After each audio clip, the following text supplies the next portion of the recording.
Welcome to Sports Insider, everyone. I'm Dan Labbe. He is, of course, Chris Fedor. And we have a great show for you today. Mary Kay Cabot will talk Browns. Paul Hoynes will talk Indians. Chris Haynes will talk Cavaliers.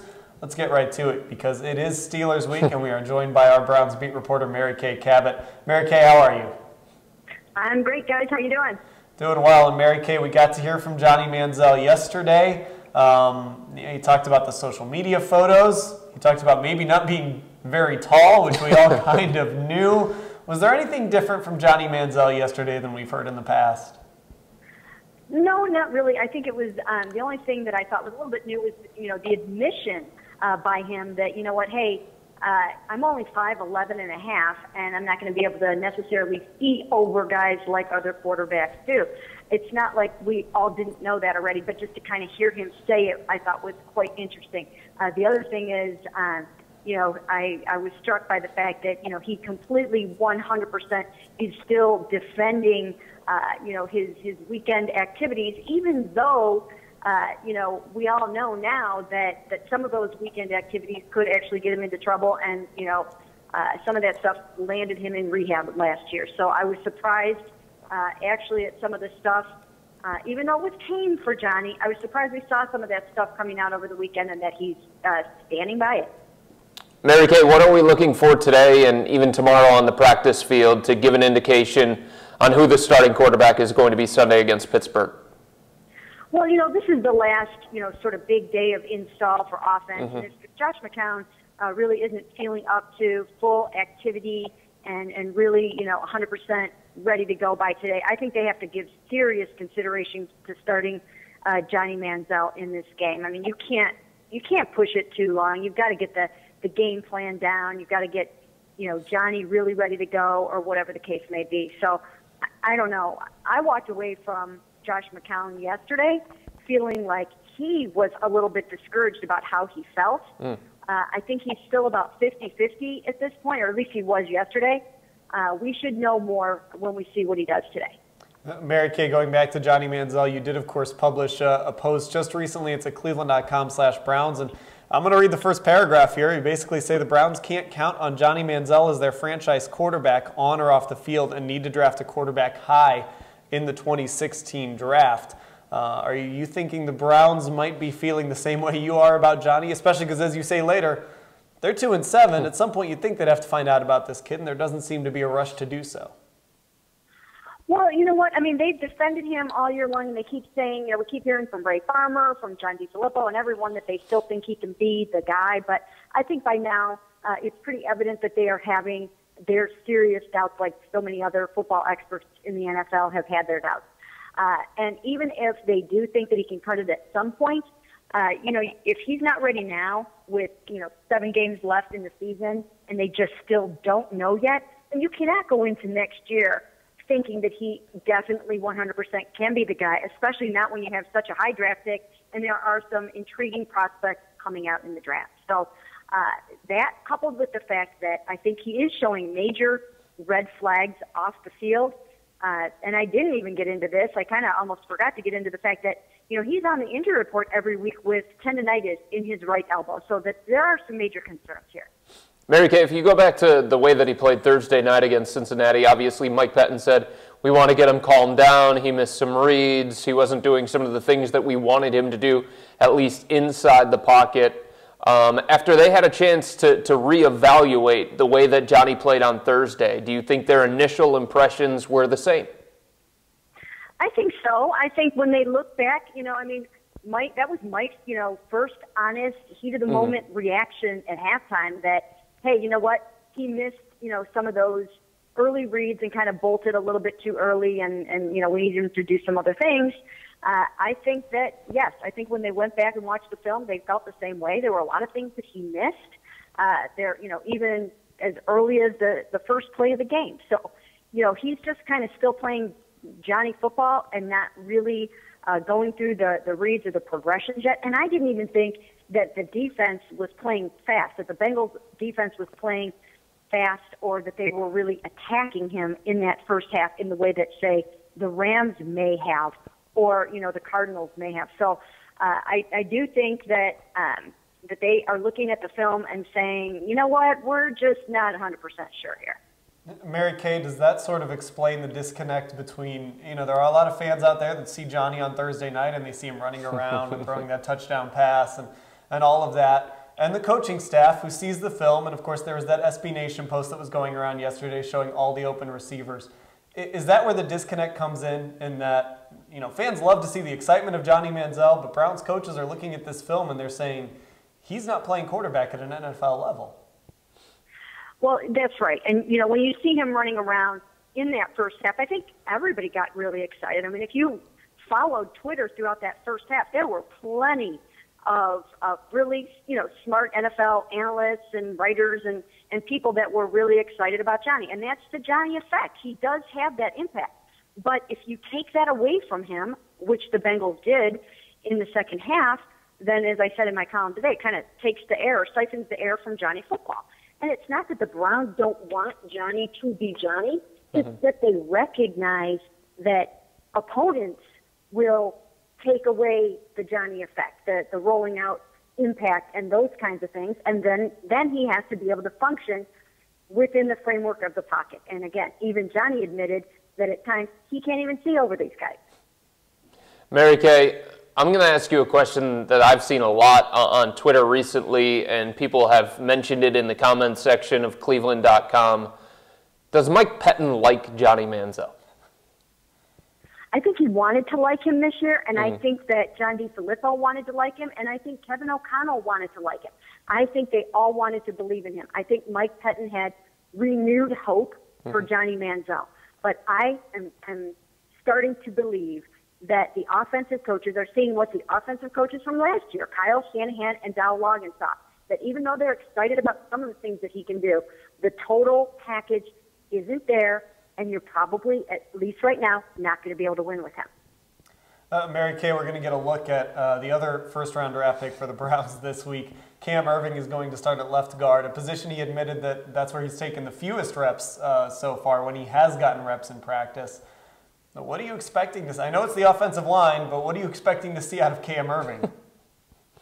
Well, fortunately, he's in a nice little cocoon there in between Joe Thomas and Alex Mack. However, the Steelers, they know what's going on here, and they will do everything they possibly can to try to exploit that and to take advantage of him. And there was a vine going around that some of us were even looking at again in the press room yesterday about him just getting completely knocked back and in the last game. And so you just know that the Steelers are ready for that. They've seen it themselves, and it's they're going to try to make it a very long afternoon for Cam, and he's got to be on point. All right, Mary Kay Cabot, our Browns beat reporter. Thanks for the time, Mary Kay. Thank you, guys. All right, we will switch gears and talk Cavaliers here momentarily with Chris Haynes. But were you concerned about what you saw from Johnny Manziel over the weekend? Not in that Thursday night game, but just the more photos were coming out, or was that essentially a non-story in your mind? I thought it was a non-story just because it was a long break. The thing that I will say, though, Dan, you want your quarterback to be doing other things other than that. And I would almost guarantee, I don't know the life situation of Teddy Bridgewater, Derek Carr, Blake Bortles. They're not in the spotlight as much as Johnny. People don't care about them as much as people care about Johnny. They weren't one of the best college football players of all time. So because of that, those pictures aren't going to emerge from those guys, but I'm willing to guess that when they have time off, they're not doing those kinds of things necessarily, and they're probably studying their playbook or working on themselves or being around family members, things along those lines. Or at the very least, they're aware that, hey, if I take a bunch of pictures with co-eds, guess where they're going to end up. Yeah. All right, let's go ahead and switch gears and talk Cavaliers and bring in our Cavaliers beat reporter, Chris Haynes. Chris, how are you? Hello, Chris. Guys, can you hear me? Yes, we can. Okay. All right, we've got you now. Chris, you wrote a story about David Blatt and how he's a different coach. What is it that makes him different this season? Well, I think you could, I touched on his, first of all, I touched on his interactions with the media and how on occasion or two, a time or two, I felt like he was a little defensive, especially when anybody would ask him about questions pertaining to being a rookie head coach. And obviously, you know, reporters were just talking about being an NBA rookie head coach, but I guess you guys know, everybody else know Blatt didn't like that too much. But, you know, that was just one thing. And I also touched on the connection that he seems to have with his players now. It seems to be a smooth transition for him in year two as far as knowing the intricacies of his team and the league. It's been an adjustment period for him, and that's something that he didn't acknowledge last year. You know, whenever you ask him about adjustments and things that he has to learn, you know, he always talked about, hey, well, I've been coaching for well over 20 years. You know, I've pretty much seen it all. You know, nobody believed that. And I think even at that time, I don't even think Blatt even believed that. But I think he felt like he had to answer questions in that manner and that tone to try to, I guess, I don't know, just get the confidence of the fan base or the league in general. But, you know, he's done a phenomenal job, you know, in this short time, this brief time. You can just see little adjustments he's making. You can just see the connection he's having with his players. And so far, so good for him.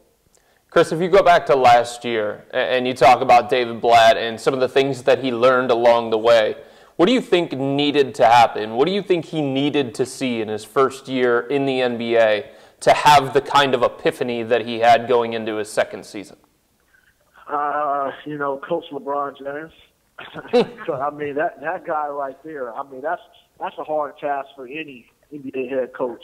And for a guy, like I said, I wrote it in the story, you know, when you had some Russian reporters coming over here and asking us, well, why is the media so hard on Blatt? Like, what's the problem?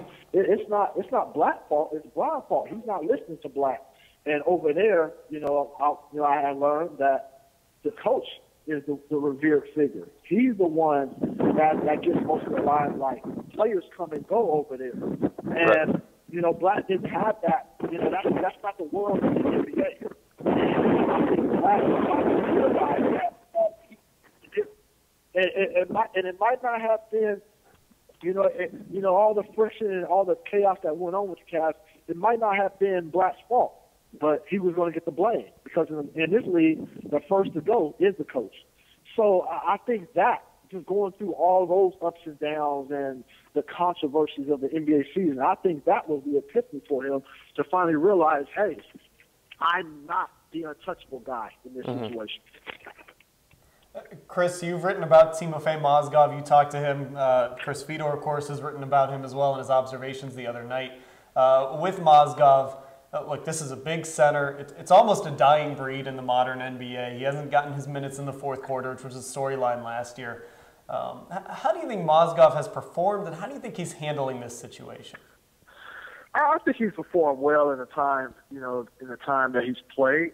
Obviously, last game, I even tweeted about it. He missed a couple bunnies, and you should have just seen the look on LeBron James' face when that happened. It was priceless. But I think he's doing fine. The problem is that he's a big 7'2" guy who's a great shot blocker, but he's playing in a league where there's not too many guys like him, not guys of his stature. The league right now is in the midst of the evolution of playing small ball, where you got traditional power forwards occupying the center spot, and then you have four perimeter players surrounding that player. And so Mozgov is just taken out of the equation on most nights. And, there's not many, the Dwight Howards of the world, Dwight Howard, who else? There's not too many big, dominant, 90s traditional centers out there. And so I think they're going to use them during spells. But, that lineup of Tristan Thompson, Kevin Love, and LeBron James in the front court, that's a versatile front court, man, that can switch different things, and they can play with speed. It's just a lineup that Blatt feels most comfortable using. So it's unfortunate, especially with Timothy Mozgov being in the contract year. There was talks about him possibly being able to get the Supermax on this summer. Well, obviously, if the numbers aren't up to par, that Supermax talks are going to go out the window. So definitely it's a frustrating period. I think you can read, in my story and in between his quotes, he's definitely frustrated, but he's a model guy. I expect him to be professional and handle this with care. But it's definitely going to be interesting to see how this plays out and if he's able to keep up this level of professionalism if this persists. Chris, Mo Williams was here once in Cleveland. You covered him when you were in Portland. What is it about this situation this year that's allowing Mo Williams to flourish? I mean, he's having the best season of his entire career. What's different about him? Well, and the difference is he's getting more quality looks, and he really doesn't have to do anything. You know, when he played with LeBron James before, he was the second player in command. He was a focal point of the offense, which means that you have to work to get him shots. He has to work to create a shot. He doesn't necessarily have to do that here. Everything comes so easily. When you got LeBron, Kevin Love on the floor, even J.R. Smith to a certain extent, man, defenses sag off of you. You know, the defense is not as strict and not as tough as they were before. So now he's playing a situational where, man, all I got to do is beat my guy. I don't have to worry about the secondary line defense. It makes the game so much easier. And so he's out there just playing. And I think that's the reason why he's having such a phenomenal start, is because, simply put, it's that much easier. Chris, this is an interesting road trip coming up for the Cavs. They've got New York, they've got Milwaukee, they've got Detroit. New York is New York, but Milwaukee and Detroit are obviously division teams. They aren't pushovers. Milwaukee wants to contend in the East. Detroit wants to get there. What are you looking for on this road trip? Definitely. I think they'll take care of business in New York. As you mentioned, New York is New York. Milwaukee and Detroit, some intriguing matchups there, man. Milwaukee is they're on the upstart, man. They're on the upswing. Jason Kidd has those boys playing. Jabari Parker, I'm interested to see him, what he's going to contribute to the league. He's just now getting his legs up under him. In Detroit over there, guys, Reggie Jackson's playing great. But look, who predicted Drummond was going to be putting up numbers like this, man? He had 27 points and 29 rebounds a couple days ago. Yep. Golly, that's like Wilt Chamberlain type numbers, man. Like Charles Barkley used to put up numbers back in the day like that. So I'm very interested in seeing if the Cavaliers can keep the momentum going from start to finish, because we've noticed as of late these slow starts. Now, You can't get off to those slow starts and think you can just turn the switch on the road. Milwaukee and Detroit, come on now, these are some real boys over there. So, I want to see if they can keep that momentum and hopefully not have to depend on a halftime speech to get their blood flowing. So, those are things I'll be looking for. All right, Chris Haynes, our Cavaliers beat reporter. Thanks for the time, Chris. Anytime, guys. I think it's an interesting trip. I mean, the Knicks are worth watching now, just because of Porzingis. Right. But Milwaukee, I want to see them. Yeah. I want to see Detroit, kind of this new-look Pistons team. I think the Cavs should beat all of them, but I'm curious to see them. I'm actually just kind of curious which team from the Eastern Conference, if any team, is going to step up and say, hey, we're not going to let Cleveland just run away and hide here in the East, because so far, they've played against Indiana. They haven't played Atlanta yet. They have played against Chicago. I'm not that high on Chicago.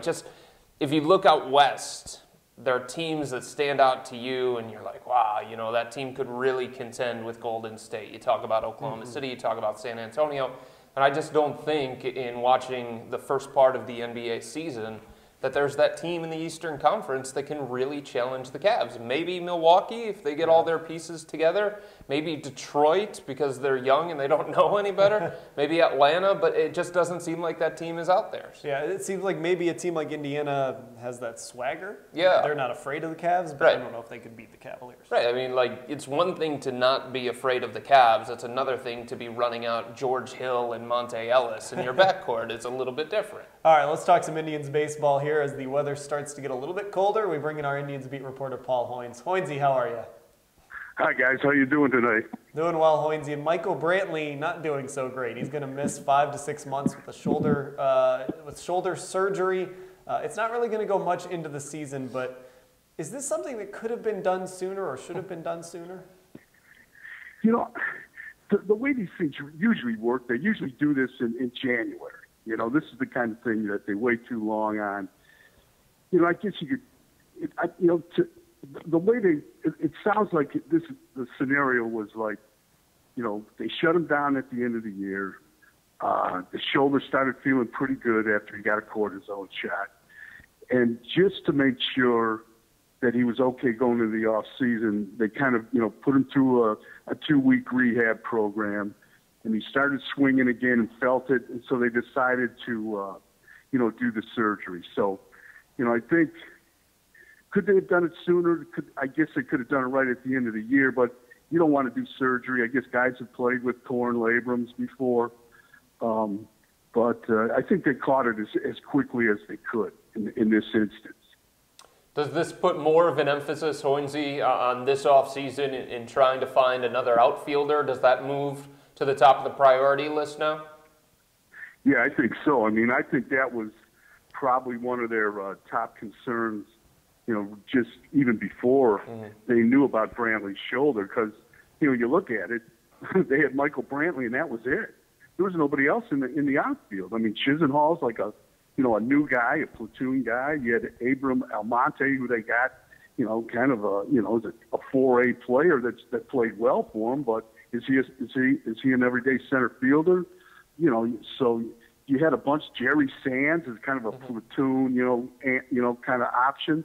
So they really didn't have a whole lot. So they were going to have to go out and get an outfielder or promote one of their young guys like Zimmer or Nathan, and put them in the mix. And they also didn't pick up Rayburn's options. So they really, I'm pretty sure they knew they had to get some outfield help. So speaking of that, Hoynesy, this is the time of year when everybody comes out with their "here's the trades I'd like to see" lists, and I'm seeing Carlos Carrasco's name on a lot of those lists. Obviously, these are wish lists; they aren't necessarily rumors or anything like that. But could it be a reality that the Indians could move a guy like Carrasco? Boy, I can see why people want that. He's had, he had a very, very good year this past season. Kind of came, really kind of hit his stride finally in the second half of 2014. But unless the Indians get a deal where they simply can't walk away from, I don't think they make a deal. I don't think they trade any of those front four guys. I'd be shocked if they did.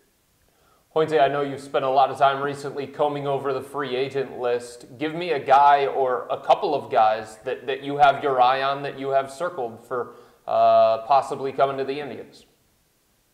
Well, I've got a lot of guys I'd like to see with the Indians. The one guy that intrigues me is Colby Rasmus with Houston. But, unfortunately, he got the qualifying offer tagged to him. I would like to see, he hit I think he set a career high of maybe 20, 25 home runs this past season. He can play center field. He can play all three outfield positions.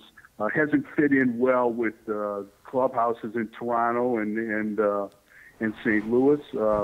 Finally kind of found a home in Houston, but, that qualifying offer where you have to give up the number one is, kind of takes him off the table. Real quick, Hoynesy, does Francisco Lindor win Rookie of the Year? I'll tell you, I voted for him. I had a vote. I voted, him and Correa 1-2.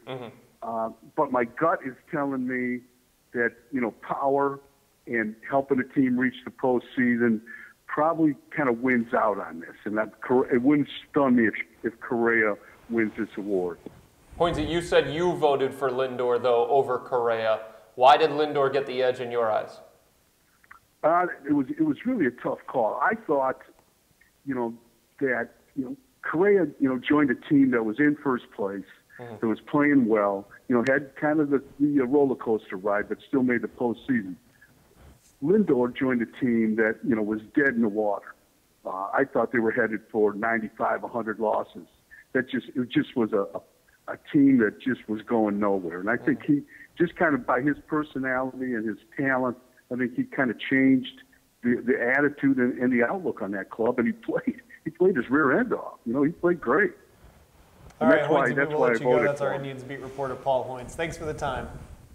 Thank you. All right, it's time for Bud Shaw. Dan, if I can call you that. I suppose. This was your opportunity as a lead-in from the Hoynesy interview to say, speaking of personality and talent. See, I was going to make an Uncle Drew joke. Well, then I'll cut my losses. Thank you. That's good then. Well, listen, Johnny Manziel defended his trip back to College Station over the weekend and downplayed the pictures that showed up on social media. If that sounds vaguely familiar, like, you know, all the times last year he said his personal life is his personal life, well, the slight difference is that by Manziel's standards, the pictures taken and shared were relatively tame. Manziel contends that he has drastically changed his lifestyle. What constitutes a drastic change for him may not be your definition or mine, but that aside, what isn't different this time around is the sense that he is still not pathologically obsessed about playing quarterback in the NFL. He still has his defenders, but more Browns fans seem to be noticing at least that much, while others are growing tired of the entire narrative. Our first comment today paraphrases Johnny's remarks to the media, saying, "I'm still partying, I'm not disciplined, I'm still too short to see over the line," and concludes by saying, "You're Cleveland Browns, ladies and gentlemen." Well, certainly Manziel, who knew it going into the weekend he was in line to start in Pittsburgh because of Josh McCown's injury, could have changed perceptions of him if he graciously declined to go back to A&M and just said, "Sorry, got to go to work." I mean, it wasn't the last weekend off in a long season after all. It was the last weekend off before 10 short days later when the bye week rolls around. Some of the challenges Manziel faces are faced by all young quarterbacks, but some are clearly specific to him. His size is one. His approach and self-satisfied attitude is another. Our second comment uses a basketball metaphor to say Johnny is the guy who would pull up and shoot in a 1-on-3 situation from three-point range. And true enough, he does love him some razzle-dazzle. What we don't know is whether leaving the pocket too soon is a survival instinct or just a bad habit left over from his headliner days at A&M. But in either case, it might not be fixable. Not everyone agrees, of course, that it should be fixed, since it's clearly what he does best. Some even still blame Mike Pettine for trying to correct it. Clevelander Forever says he still can't believe Pettine's comments at halftime in Cincinnati when he said Manziel needed to stay in the pocket more. You do know, right, that Manziel and the team couldn't hear those comments? Pettine was right about what he said and was simply being as demanding as most head coaches are of their starting quarterback. If anything, this organization has propped up Manziel, not been overly critical of him. But when you're 2-7, the head coach is going to take some heat. We have reached that point in this season. We have also reached this point. And here we go again. As a side note, John Gruden does like Johnny Manziel, at least until he would have to try to win games with him. Guys? Fire up the list. John Gruden. Who are the other guys that people always... Bill Cowher. Who buys his house in Strongsville about this time of year. Some of the other old school guys that people want to bring in. Well, we could probably cross off Ken Wisenhunt now. I think his yeah. I think Browns fans have moved on. I wouldn't put anything past Jimmy, though. Well, by the way, I just saw on Twitter recently that someone threw a softball up to Joe Banner and said, "You're the guy that told Wisenhunt his staff wasn't championship caliber." Yeah.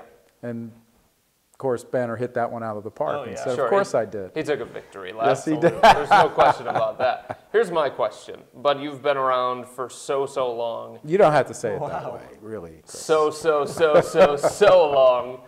Why is it that for this year there are different standards of quarterback play from fans? Can you explain that to me? I can't. I cannot. Because I watched that Cincinnati game, and the Browns had the fewest first downs that they compiled. I think it was their second fewest yards, and yet that was a quality performance in the eyes of some. If Josh McCown would have had that performance against Cincinnati, that second half against Cincinnati, he would have been crucified. Yeah. I think in part it's because McCown follows Hoyer in. And people are tired of this idea that the Browns are going to bring in these veteran guys that they're going nowhere with and continue to start them regardless of that fact that they know this isn't the future. What I see, though, is a head coach and a coaching staff that looks at the two guys, and I said this before, I think they think, not that they might not be around to see it, but I think they think that Josh McCown's more viable for next year than Johnny Manziel. He probably is, even at, he'll be 37? 37, and he'll probably be 37. down to 3 unbroken ribs. But here's the other thing. He's a car that hasn't been used a lot. He hasn't been taken out of the garage a lot. He's just been driven to church on Sundays or something like that. All right, that'll do it for Sports Insider. Thanks to Mary Kay Cabot, Chris Haynes, and Paul Hoynes. For Bud Shaw and Chris Fedor, I'm Dan Labbe. Thanks for watching.